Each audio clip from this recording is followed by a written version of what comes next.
Hi mga langga, samahan niyo ako sa aking kaganapan ngayong araw na ito dahil araw ng Lunes ngayon, araw ng pasukan ng aking mga bata at ng aking asawa. Ako lang mag-isang naiiwan dito at tiningnan ko nga sa labasan. Sobrang sama na naman ang ating panahon, medyo makulimlim na naman ang ating kapaligiran at basa-basa pa ang ating mga kapaligiran dahil umuulan nga kanina lang ng kaunti.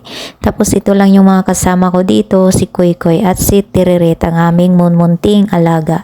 So habang nagsasalang ako ng aking labayan sa aking washing machine, ako muna ay nag-iimis-imis din sa aming sala na nagwawalis-walis ng kaunti habang daming-daming kalat na iniwan ng aking mga anak. So ayan, nagwawalis lang tayo dyan. Hagyan na nga talaga akong nakakakilos ng maayos-ayos kasi nung maliliit pa ang aking mga anak ay talagang napakahirap kumilos, napakahirap gumalaw kasi maliliit pa sila, alagain pa sila. So hindi ka basta-basta makakagawa ng mga gawaing bahay dahil may mga alaga kang kailangan mong bantayan. Mas priority kasi natin yung mga babies natin kisa sa mga gawaing bahay.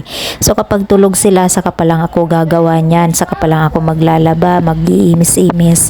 Pagising na sila, hindi na ako makakagawa. Kaya ngayon, medyo malaki na sila, mga dalaga na sila, sobrang laki ng alwan. Hindi ko na rin sila sinusundo or hinahatid sa school kasi nga kayang-kaya naman na nila. Yung aking panganay grade 12, tapos grade 7 naman na ang aking bunso, diba? Pag kayo mga nanay dyan, may mga maliliit pa, laban lang, kayang-kaya nyo yan. Lalaki din ang mga anak nyo. Kapag lumaki na naman ang mga yan, mamimiss mo din yung pagiging baby ng mga yan. Ako nga, namimiss ko nga yung mga anak ko nung maliliit pa sila. Kaya mga inay, itay, laban lang sa hamon ng buhay para sa ating mga Junakis.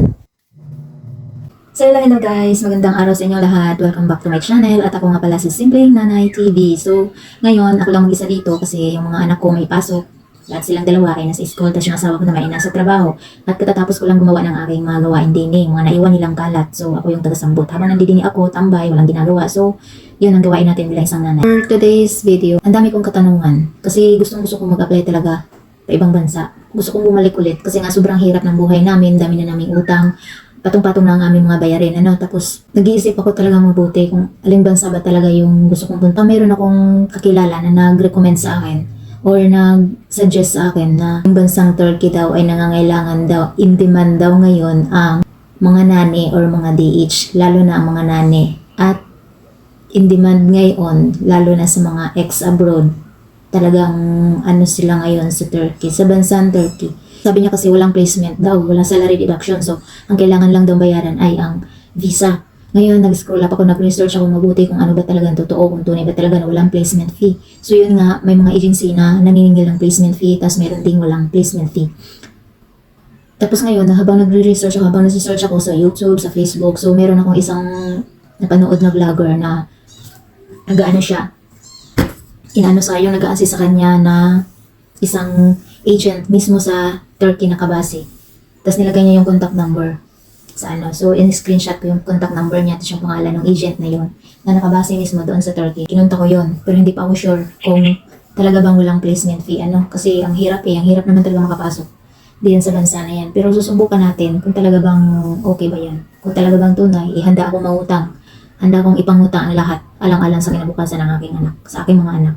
Kasi pareha sila napasok, naungupahan kami, sobrang hirap talaga. Kailangan ko talagang kumayod. Hindi po pwedeng habang buhay ako maging palamunin na lang.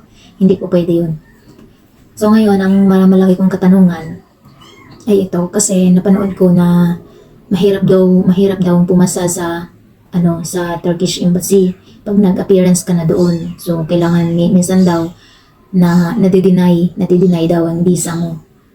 So pag once na ma-deny yun, laglag yung $200 mo pag na-deny ka. Tapos pagka kukuha ka ulit ng panibagong Turkish visa or yun, magpapavisa ka ulit, another $200 yun. So napakalaking gastos, no? Sobrang laki ng gastos. Wala kasing nagbablog tungkol sa mga kung ano yung mga katanungan baga doon. So talagang gulong-gulo yung isip ko. Sabi ko, nag-research talaga ako, ano kaya mga katanungan doon sa embassy na iyon. Para naman hindi tayo ma-deny, di ba?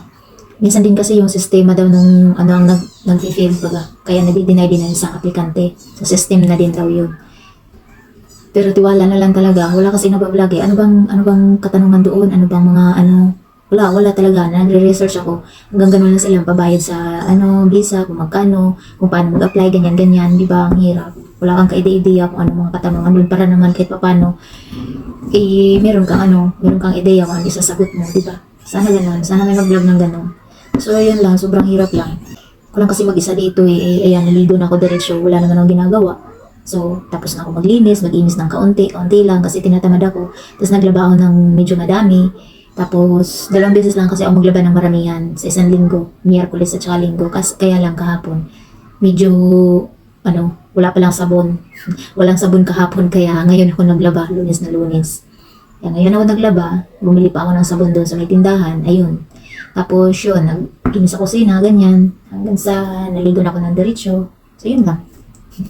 Yun lang yung katanungan ko. Sana may magbahagi naman ng kanilang experience doon sa pagkuha nila ng Turkish visa. Yung mga katanungan lang baga para naman kahit paano ay magkaroon tayo sa mga katulad ko na interesado mag-apply sa bansang Turkey as nanny or domestic helper. Magkaroon man lang kami ng kaide-ideya mga ining, mga inday dyan sa Turkey na nandidiyan na, di ba? Pero bigyan niyo naman kami ng ideya kung ano ba yung mga katanungan doon, ano ba yung mga malimit na sinasabi sa inyo, bigyan niyo kami ng ideya.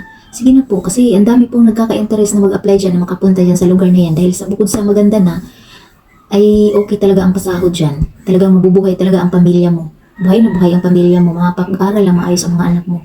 Kung sa usaping sahod lang, ay naku, napakalaking bagay na yan. Diba? Sabi nila, isortihan lang. Lahat naman ng bansa, sortihan lang, pasortihan lang. Mapamalaki ang sahod or mapamaliit, sortihan lang yan. Kahit saang bansa ka mapadpad. Diba? Kasama lang palagi natin yung panalangin, dasal at tiwala talaga sa Diyos, yung pananampalataya natin, tsaka tibay at lakas ng loob natin. Yun talaga ang dapat na dala-dala natin, o baon-baon natin, kahit saan man tayo magpunta, mapa-abroad man yan o dito lang yan sa atin sa Pilipinas. Yun talaga, kahit saan, diba? So, yun lang. Sana sa mga nandidiyan sa Turkey, yung mga nagbablog yan, bahagi naman kayo para magkaroon kami ng ideya. Sige na po. Diba? Sige na, please. So, yan lang mga langga ang aking maibabahagi ngayong araw na ito. So, maraming salamat sa panonood. Please don't forget to subscribe and click the bell button para ma-notify kayo sa lahat ng mga videos na aking i-upload sa susunod. Sobrang ingay na naman. Bye-bye!